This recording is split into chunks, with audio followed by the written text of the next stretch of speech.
Thank you to everyone who wished us well with our house. We're settled and in the place. If the audio quality sounds different at all on the next few episodes, it's because I'm still setting up my recording studio and office space. But it shouldn't be anything too crazy. I'm just super picky about sound quality. We've got a week filled with planetary ingressions. There's lots of movement happening, which means new areas of life are going to be lit up and activated. Let's get into this week's forecast to see who's going where.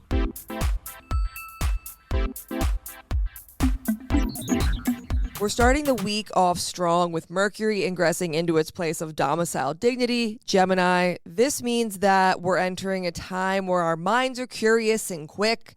The realms of communication and logical thinking will be boosted, especially for the area of life that Gemini rules within your chart. Remember that Gemini is about duality. So as much as we can lead with logical thinking, we also have to lead with curiosity. The reason Mercury enjoys Gemini so much is because it's not rigid. It's open to discovering all the possibilities, ways of thinking, and information that can be uncovered if we keep an open mind. So as Mercury ingresses into Gemini, keep an open mind in that area of life. Be open to ideas, new information, different ways of approaching a problem or a process, and even new experiences within that area of your life.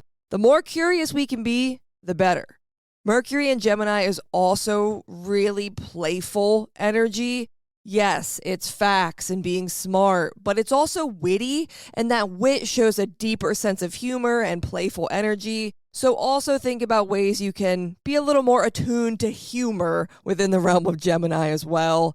Like I said, starting the week off strong with that ingression. Today, Sunday, May 17th, we also have a sextile between Venus and Chiron. This is a cute little love letter that Venus is sending to Chiron before it ingresses into Cancer the next day.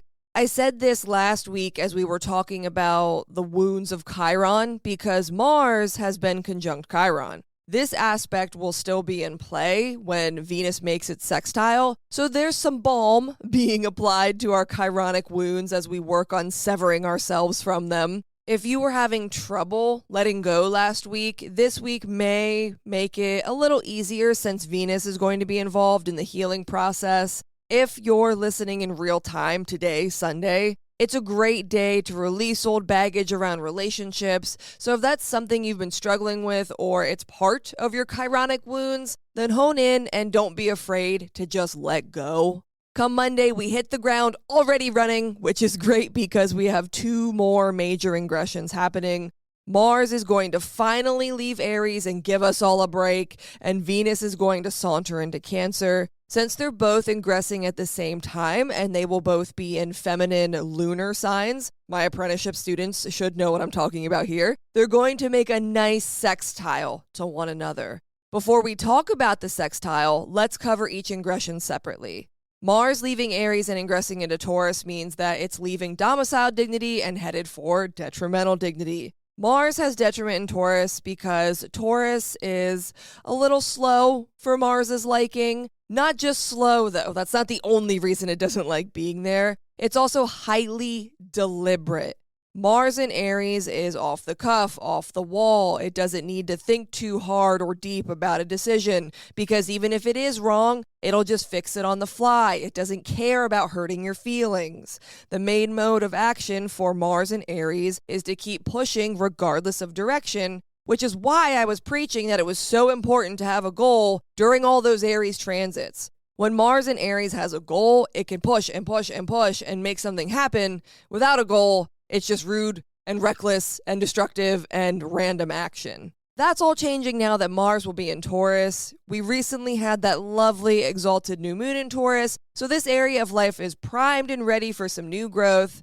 That new growth needs to be a slow and steady curation, though. Just because Mars is on the scene in Taurus doesn't mean we're moving fast. It means we're being forced to slow down, read the directions, and know exactly what we're getting ourselves into. The area of life that Taurus rules for you will be one that you're needing to slow down and take more deliberate action within, especially if things haven't been going the way that you would have liked. If they have been going how you like, then this is your time to step back and be more methodical. But overall, this is about stamina not speed. And it's also about harmony because Taurus is a Venus-ruled sign.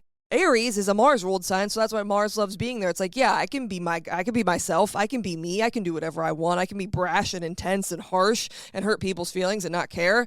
Whereas in Venus, Mars is like, oh, I have to be polite, I have to not hurt people's feelings, I actually have to move deliberately and think about what I'm doing. And that's a gross generalization. I know Aries doesn't try to hurt people's feelings. I'm an Aries moon, come on. But that's sort of putting Venus and Mars against each other. That is how they operate and why Mars has kind of a tough time in Venus-ruled signs.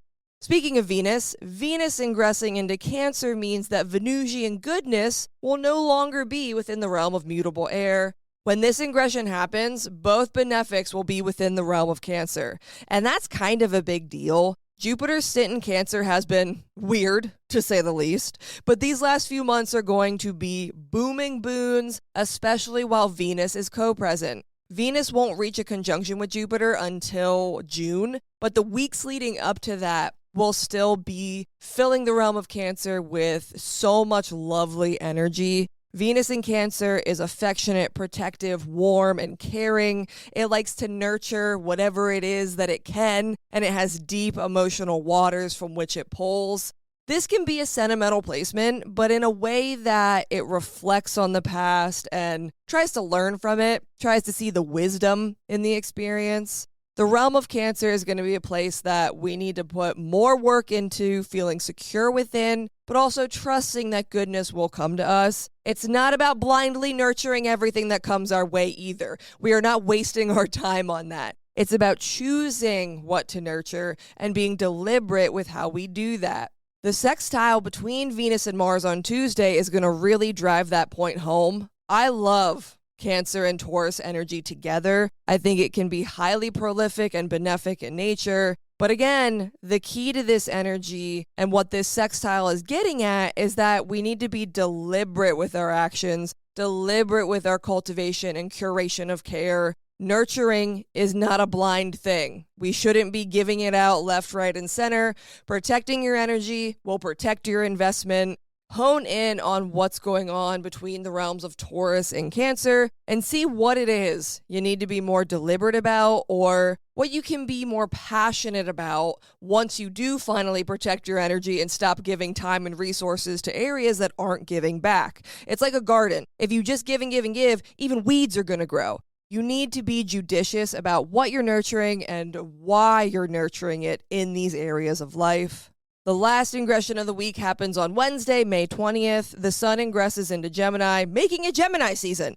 The sun following up with Mercury means that curiosity and humor are getting another boost. The realm of Gemini is where both our conscious awareness and logical minds will be, so that area of life will be receiving a good bit of movement and attention. Gemini season is about sharing information, being light on our feet, light in our minds, and not taking things too seriously. Again, embrace the cosmic humor of it all. Gemini is ruled by Mercury, who is traditionally a trickster, among a slew of other things. Mercury molds and shifts to what it needs to be, not to please others, but to get the job done and to have a little fun. Mercury needs to deliver its message at all costs, so pay close attention to the realm of Gemini over the next month and try to hone in on what the Sun and Mercury are illuminating and calling our attention to. Be open to whatever the message is, and certainly don't shoot the messenger. I want to mention that since Uranus is now fully seated in Gemini, anything that ingresses into Gemini will have to immediately pass by Uranus. Both Mercury and the Sun will do just that this week. When this happens, it can feel like the ingressions aren't as smooth or the transition is really dramatic in some way. The way this comes about will pertain to the realm of Gemini for you personally. A quick example would be if you have Gemini ruling your 6th house, then maybe there's going to be random work stuff that pops up, little headaches that come up, or even literal headaches that come up. It's not going to be anything majorly disruptive, but it will make the planetary ingressions potentially a little loud or just not as smooth.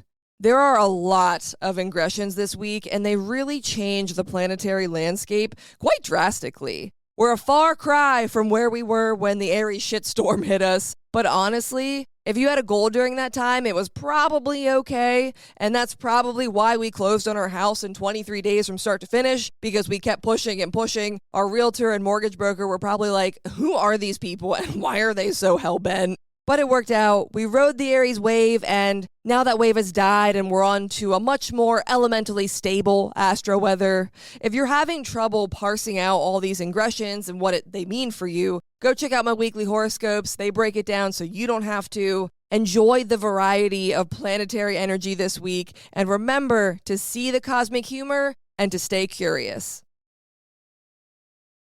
Thank you for tuning into this week's forecast. If you want a more detailed look at what this week's astro weather holds for you personally, go to my website, moonmattersastrology.com, and sign up to receive my zine. You can also find me on Patreon by searching for Moon Matters. The best way to keep up to date with my work or to book a reading with me is to sign up for my mailing list on my website. I'll meet you back here next week, but until next time, later days.